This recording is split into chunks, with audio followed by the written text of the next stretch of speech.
Welcome guys to the life of P&K. Car is always behind me. On to the next video. So there always comes a time of a great man's life when your car actually gets out of warranty and you have to do some work yourself.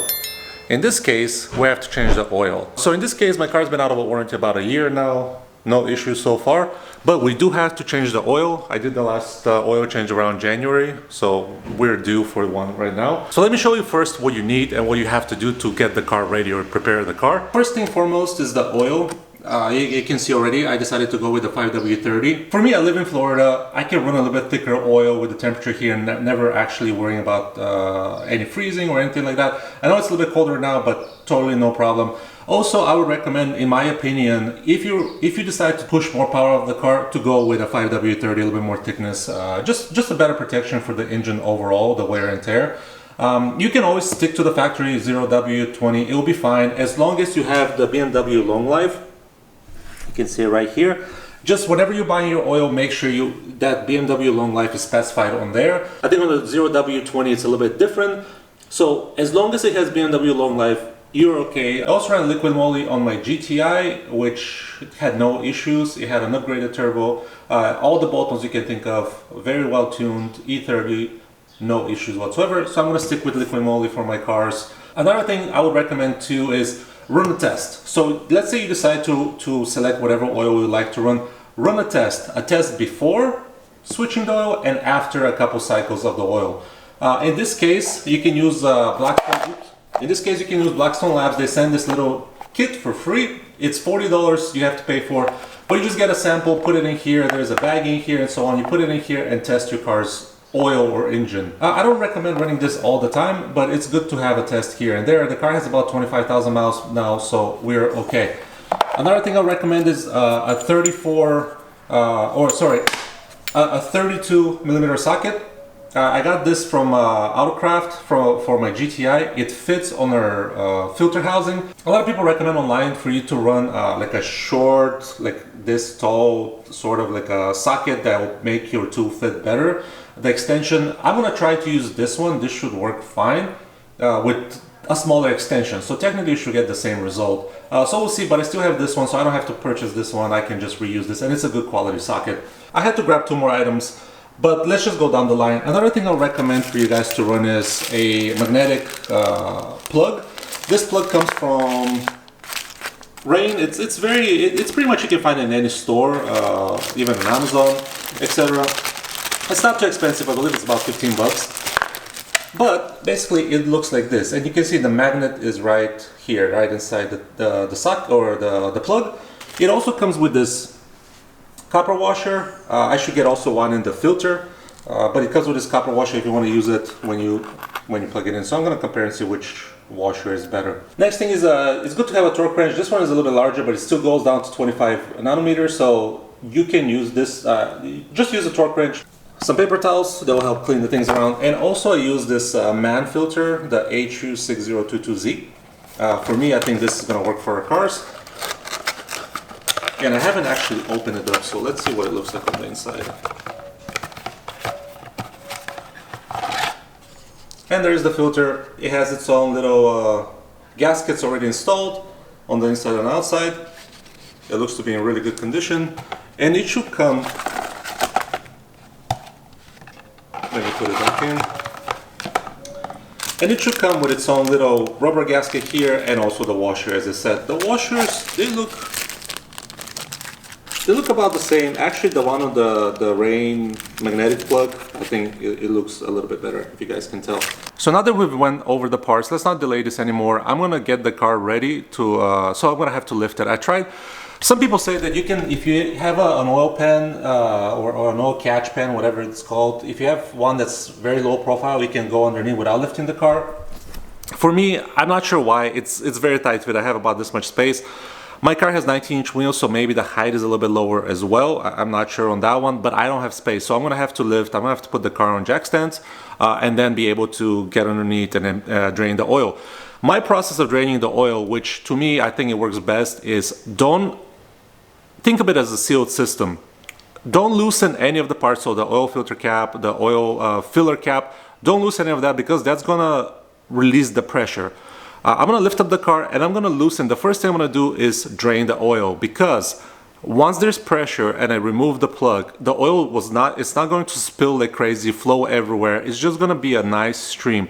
Once you have that, you've organized yourself, it's not splashing anywhere, then you release the oil filler cap, which is gonna loosen up the pressure and let the oil flow through. Then you drain it totally fine. So let me get the car up and I'll catch you in a little bit with the power of editing. Okay, the car is set. I forgot to mention when I was going over the parts, you might wonder why I have two 5-liter jugs, and that's because this car, the LCI, the 2022 LCI, again, you should check in the manual how much oil you need for your car because you don't want to overfill it. But this car is about 7.2 liters, so it was cheaper for me to buy two 5-liter jugs, and then I could just go one full jug and just almost a half of this jug, a little bit less than a half, and that'll be fine. I'll have some extra oil. Now we're under the car. This is the part you have to remove. It's very easy. You just twist it and it comes off, and the oil plug will be right behind it. Again, I put some cardboard boxes here. Here's my oil catch, drain, whatever you want to call it. I'm not sure what this is called. Drain container. So here's my drain container. But this is going to capture my bad oil in here. Actually, I forgot to bring my Blackstone container too, because I want to capture some of the oil. But right now, what we're going to do is twist this guy. And this should be an easy twist, just like that. It comes off. Nothing is really holding it. You can see. I'm going to put it right here on the side. And here is our oil drain plug. All right, I set you right up there so you can watch. It shouldn't be too tight. Oh, you can see it's already loose. And then we're gonna put this guy here. Yeah, now I can start loosening it by hand. So I'm not too worried about it. Nothing is leaking just yet. So the remaining of the process, I'm just gonna loosen it by hand and the oil is gonna start coming out. I'm gonna put the camera away because I don't want it to get dirty. So then I'll show you once it's all coming down. And before I do that, for those of you that don't know, the way to pop our hood, it doesn't have a hood latch really. It does, but it's not the one where you use your fingers to pop it. So you do this once, twice, and it opens. There you guys go. No mess actually. One tip I'll have is if you have a power tool, try to use it. It's making a mess here on the cardboard, but it's fine. But this helps you remove the plug super fast. So I'm gonna wait for this to slow down a little bit, and I'm gonna open, kind of what I was telling you, release the pressure from the engine by opening the engine cap. But also I want to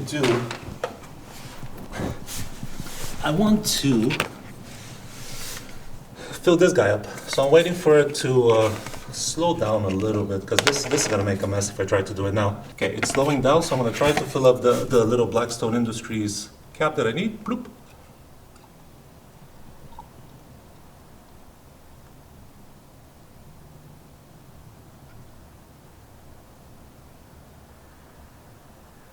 I think that's all we need. Put it on a paper towel here. I'm gonna clean it up in a little bit.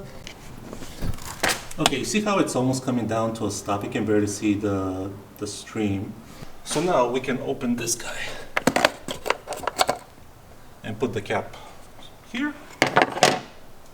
And you can see it has a little bit bigger stream now, but it's slowing down. It's almost coming to an end. While the oil is draining, I want to compare the OEM drain plug that BMW puts in or the Rain magnetic drain plug. Looking at it, oh, you can see the magnetic drain plug is working very well actually. But looking at it, just from a first glance, I think these threads, I'm not sure these threads are gonna work. I have to look, but they look smaller, if that makes sense, if you look from the top. So I'll have to test fit and see if this actually fits. Yeah, the magnetic obviously is working. The size is the same, you can tell from the top, but the threads is what's concerning me really when you think about it. These are a little bit more thicker, and this seems a little bit, the OEM one seems a little bit more robust, if that makes sense. It's a little bit heavier. This is very light even with a magnet, but the magnet works very well. Oh, here we go. This will be a good comparison with the threads. They're about the same. I think this will work. So I'll be testing this for you guys, but I'm gonna keep this one for now because I'm testing this one. I don't have any issues with the plug having, coming out or being loosened or anything like that. So I'm gonna keep this one for now and see how it goes. Hopefully it all goes well. This seems very light. It almost seems like a plastic plug, but I don't know if it's made out of aluminum or how it's made, but it's very light. The washers, you can see this one comes with the rain plug. This one comes with what BMW provided. They're very identical. And then let's compare the one that comes with the filter. And here's the one that comes with the filter. My guess is what happens is they all look identical, but my guess is what happens is once you tighten up to 25 pounds, you tighten up the washer, it gets squished. So that's why this one is shorter. And it gets squished and it expands to cover any issues. So I don't know which one I'm going to use. These look the same, to be honest. They're brand new ones. Yeah, exactly. They look the same. So I might use the one that comes with the plug and then keep this one as an extra.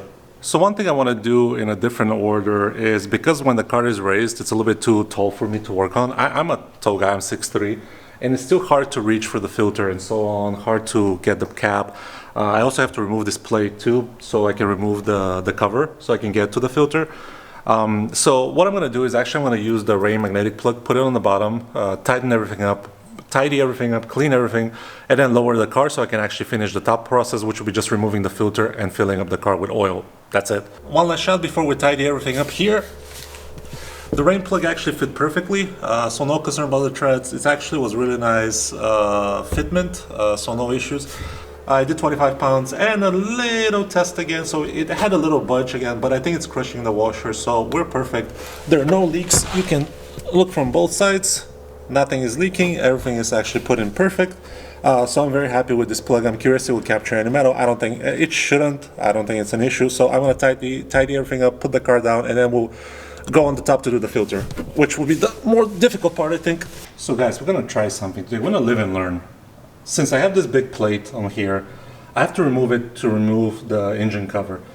I don't want to do that. So what I did is I actually unplugged the engine cover from its like little grommets or whatever you want to call it, and shifted it a little bit to the left. That should give me enough space. The filter is right here. I'll bring a light soon so you guys can see better, but the filter is right here. So it should give me enough space to maybe take it out. We'll see. I can't guarantee this. I can also remove this little wiring harness here and remove this as well. So we'll see, but let me get situated a little bit better here and I'll show you what I'm going to come up with. How do I look, guys? I didn't share this with you earlier videos, but the besties got me this for Christmas. I've actually been using this a lot, and it helps a lot in video recording as well sometimes, I think. So let me show you.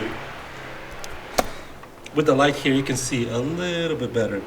So here's the filter. I use my 32 socket, no problem. I wish I had a little bit different extension or a different tool. So I only have this to work with here. So it's not a lot of movement, as you can tell, but it's coming out. And it was really easy to loosen, so no issues there.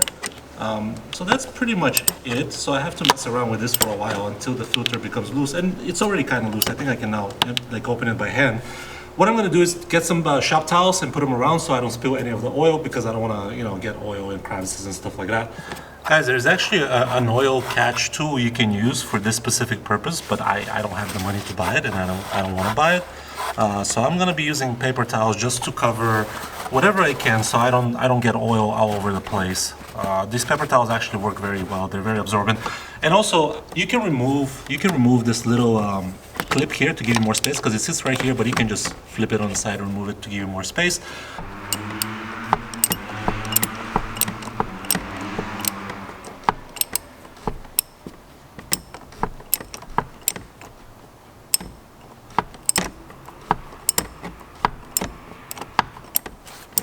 $2,000 years later.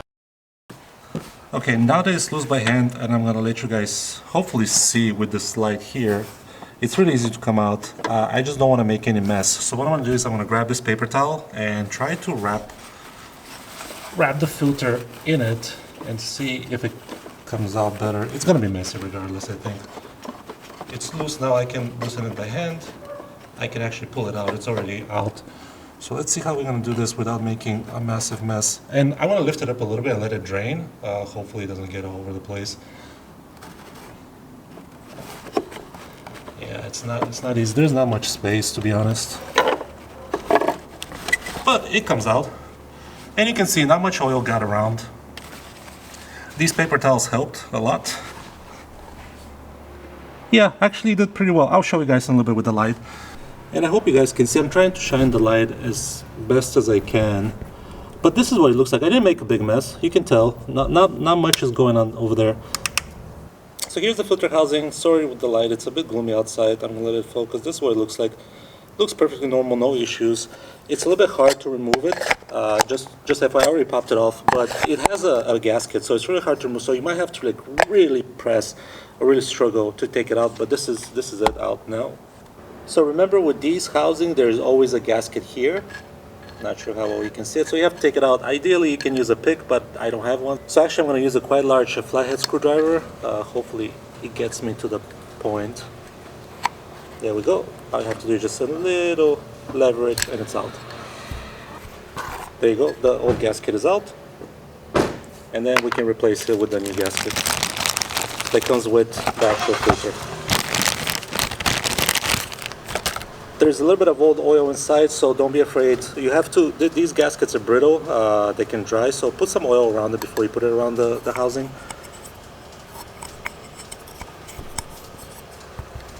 So just give it a little bit of lube, and then it just goes around its place, around the housing. You can stretch it a little bit so it fits a little better. And there you go, it's done. What I like to do is also the threads, I like to wipe down a little bit, clean the housing a little bit more. But remember, you want to remain this part lubed, this gasket or rubber gasket. You want it to be lubed so it doesn't have any issues of getting pinched. So then the next thing is this man filter, the HU6022Z. And all I have to do is this little circle, this little bottom end goes in here. It should snap just like that, perfect. It's in there, and now we have to put that back in the car. Next thing you want to do is put the filter back here. This should be pretty easy with a little light to guide the way. It should go right in its home, no issues. Don't try to force it, because if you're forcing it, that means it's not coming. It's not threading properly, and you don't want to cross thread this part because it's terrible to change. And you can see it's already in. I would suggest grab a shop towel so it's not as slippery, and tighten it as much as possible by hand. Okay, this is as much as I can do by hand, so next thing I'm just gonna use the tool. My camera battery is actually starting to die, so I'm gonna tidy everything up here. So I'm gonna tighten this up to 25 plus 5 Newton meters. I'm gonna put this back and start filling up the car with oil. I'm gonna charge the battery a little bit. I'm gonna start the video again once I'm filling up with oil, and I'll show you how to reset the service and so on for the car, which could be helpful for you as well, guys. We're almost done. You can see the funnels there. I already put up 5 liters, so I'm gonna put like 2.5 of this, 2 and a little bit, because the measurements are not very good here. So I'm guessing 1, 2, 2 and a little bit, just to cover this. So it should be somewhere around here. And this is about half, so maybe up to here, to this little line. But what I like about the liquid moly bottles is you pop this up, and then you unscrew it, but then you have this neck, which really helps you not make a mess over there. And then you just have to pop this out right there. Let me see if I can do it with my hand. Yep, there you go. Try not to smear stuff everywhere. And then you just put that in there. And obviously you have to be very careful not to spill much. If you tilt the bottle sideways, it kind of helps a little bit. I'm just gonna be careful, and there you go. Easy peasy.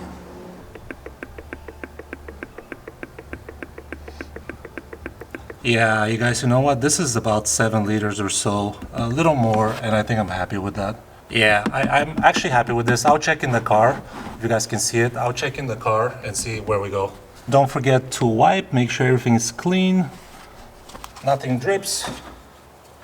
Put the cap back on, close it up. That's it. Before you start the car, before you do anything, make sure there's no oil leak. So check underneath the car if you can. What I did is, because I put the car down, it's not on the jack stands anymore, I just went inside, like around the nut, the plug, and used like a paper towel, like a dry paper towel, just to make sure there's no drips, nothing like that, because there shouldn't be any. Also make sure your filter housing is correctly tightened up to the correct torque. No issues. So this is the most nerve-wracking process, where you have to start the car, because there's no actual oil dipstick in the B58, especially Gen 2. I think Gen 1 as well. There's no actual dipstick, which I don't know why they did that. So you have to start the car to check if the oil is at the correct level, which is nerve-wracking, because if something happened, maybe you forgot to do something, you can screw up your car. And also, I forgot to mention, the car has to run to warm up to operating temperature, so that could be anywhere between 10 to 20 minutes. The engine has to keep going to get there, to that point. So I'm gonna start up the car, and I'm gonna let it warm up a little bit. You guys are gonna hear the exhaust. Sounds good.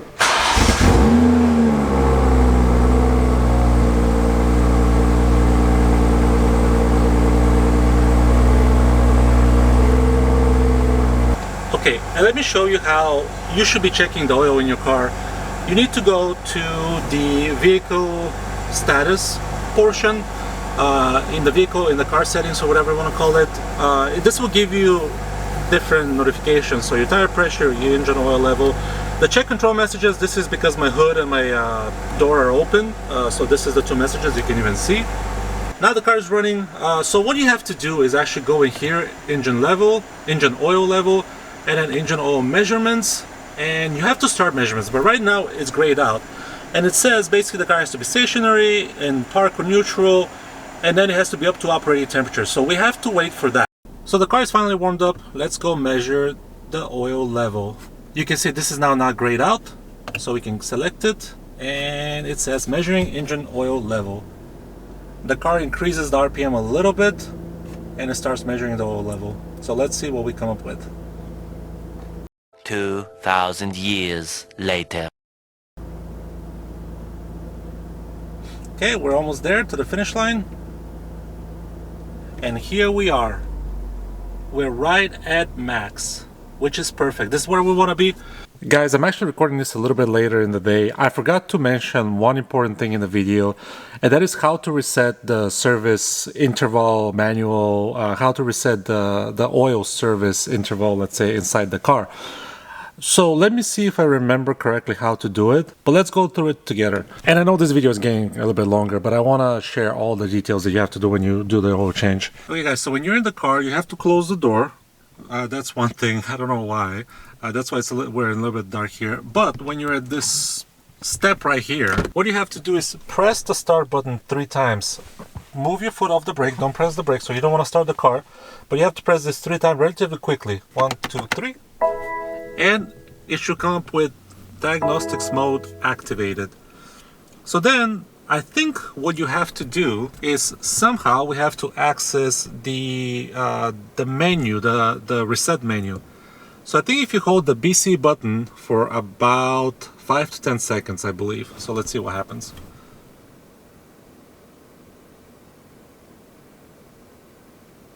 There we go. And right here it says brake fluid reset possible. We don't want to do that, so we need to cycle through that. And engine oil reset possible. So here we are again. You have to hold the BC button one more time.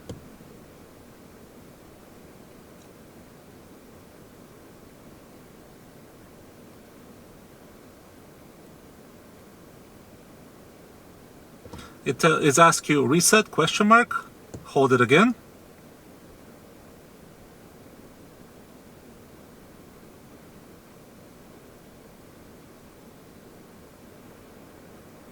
And then it says reset in progress. You can see it right there. And reset successful. So I hope you guys enjoyed this video. I hope it gives you a little bit of a quick guide how you can do it in your garage. As you can see, it's not very difficult. It's very easy. If you have ramps, it can help you. If you don't have the brakes like me, it can save you some time and so on. But it's super easy to do it. Anyone can do it. You don't have to pay hundreds of dollars at the BMW dealership to do this yourself in your garage. Very basic tools. Obviously select the correct oil. You don't want to do, you don't want to select the bad oil that doesn't fit the BMW long life specification.